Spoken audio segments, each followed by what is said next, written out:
Okay, today I'm going to be showing you how to make a Dobro style resonator guitar out of a cheap acoustic. Right, now the first thing you have to do is take off the strings, obviously, and then unscrew the bridge if you can find them. Mine was under two little circle pieces of wood that I banged out with a screwdriver. Now you take the bridge off, and then you have just the body of the guitar with nothing on it. Right, so then you need to get a biscuit tin lid or a piece of metal and hammer it into a speaker shape. Yes, and as you can see, this takes absolutely ages to hammer into the shape you want without splitting it. And this took me about an hour over 3 whole days just to hammer it into the shape that I wanted. So just have patience with it. Right, and now you've taken your biscuit tin lid and beaten it into a speaker shape. You need to put it on the guitar and draw around it, and then take a jigsaw and cut the hole out.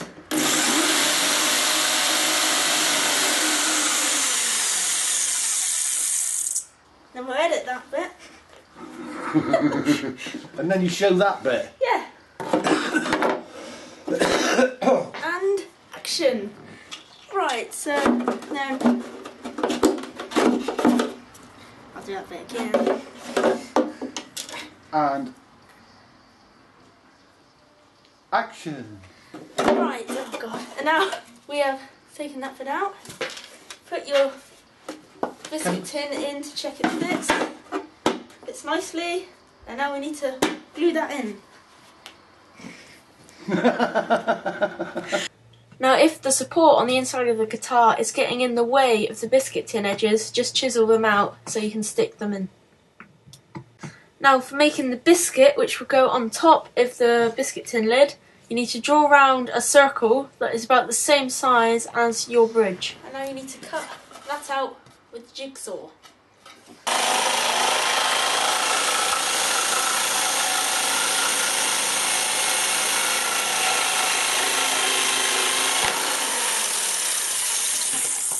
You don't know. I haven't decided yet if... Yeah, that's alright. Come on, where's your commentary? Right, and here you have the biscuit, which is just a circle piece of wood, but you'll put your bridge on and glue it there for the strings to go across. Action! Go! Right, and now we're going to make the 2 sound holes if you want them. I'm using an old speaker with all of the cones and coil taken out of it. So I'm going to draw around it, not too near the edge, so it hopefully won't crack when we cut it out. About there. Need another new pen.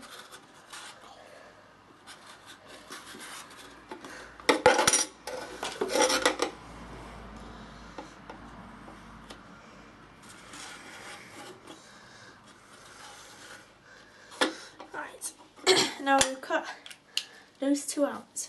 Oh, we'll have Romeo and Juliet going in no time.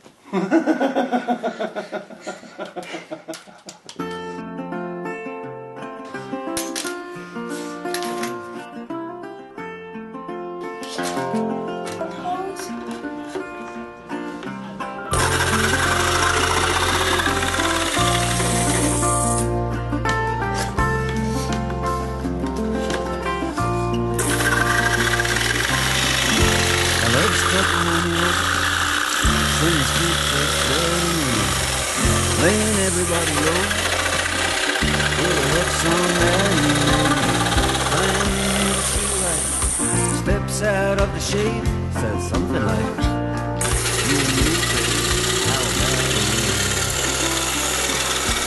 Juliet, hey Juliet, you need to give me a heart attack. She's underneath the window, she's singing, Leila, my boyfriend's back. You shouldn't come around here singing up at people like that. Anyway, what you gonna do about it? Juliet, his ice was loaded from the start, and I bet many you exploded into my heart. And I forget the movie song. When you gonna realize it was just that the time was wrong, Juliet? So what we've done is grip filled the biscuit tin in. It's the strongest. and then grip filled the biscuit on top of that. Now what we're going to do is have to pull that out, because when we were sticking it in it got dented.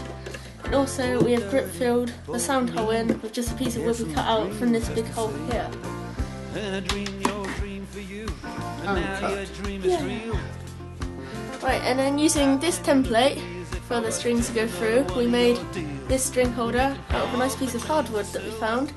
Now we're going to screw it onto the body with 3 screws and some grip fill. Right, so the way I do this is to drill 3 holes into my piece of wood, because I only need 3 screws.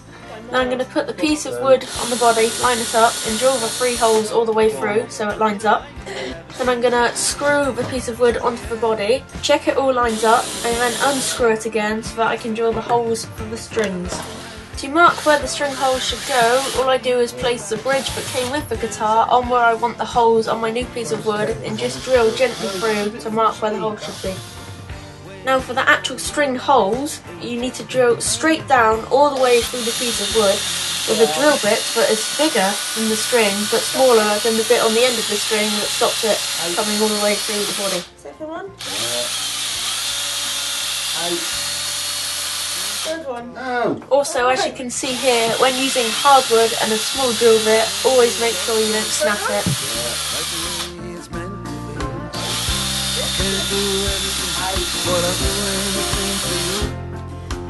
And now on the back of the piece of wood, use a drill bit that is bigger than the thing on the end of the string, and drill down the same hole just enough so it will go inside it and won't look horrible sticking out the back. Now because I will be painting my guitar after I finish, I am sanding off the paintwork under where the string holder goes, so obviously I'll have a clean coat of paint on the white underneath the finish that was already on there. We're also sanding the bottom of the guitar because not only for painting but it should help the grip tool stick because it has slightly gone off. And for the exact same reason, I decided to hoover out the inside of the guitar.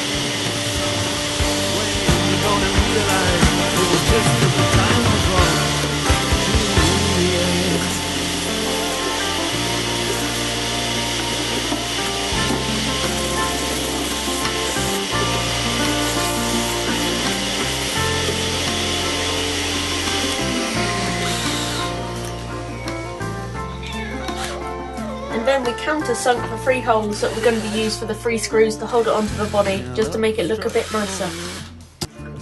Right, and now we pull out with the trusty grip fill again, and put that all over the bit we want to stick, which in this case obviously is the back. And then we're going to line that up on the body, put our 3 screws on, starting with the bottom one to hold it in place.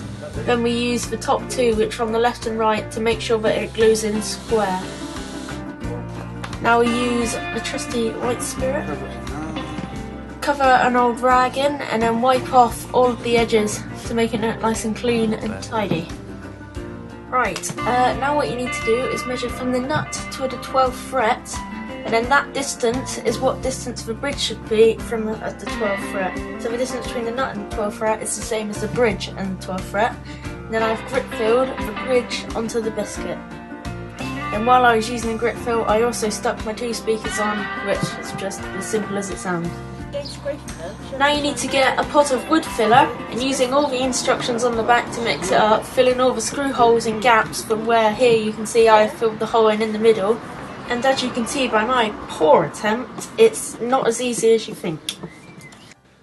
Right, now a whole 4 minutes later of making a complete mess of the hole, I finally finish, and now once I leave that to set, I'm going to chisel it into a decent shape, remove all of the excess we don't want, and then sand all of the paint off so there's a nice wood surface that I can paint.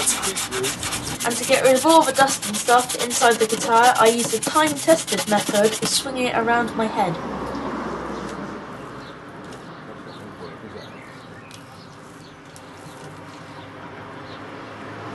I'm not really sure what was meant to be happening there, but I think it worked.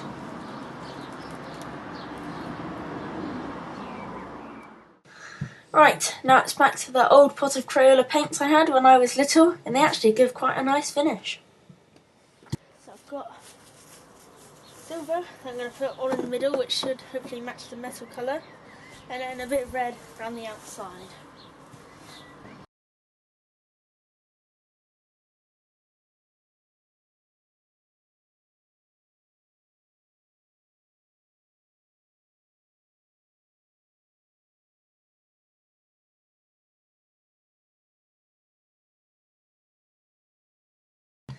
This only took me about 5 minutes to do 2 coats of the silver paint, which looks white on the camera, but it isn't.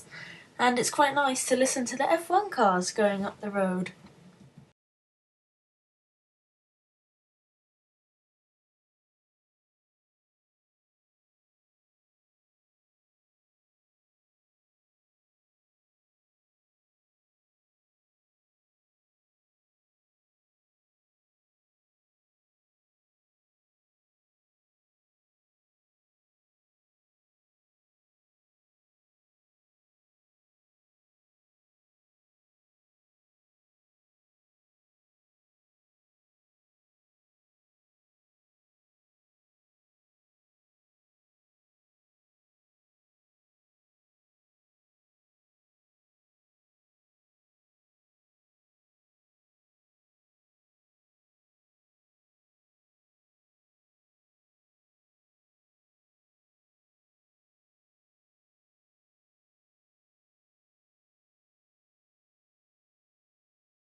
And here is the finished guitar.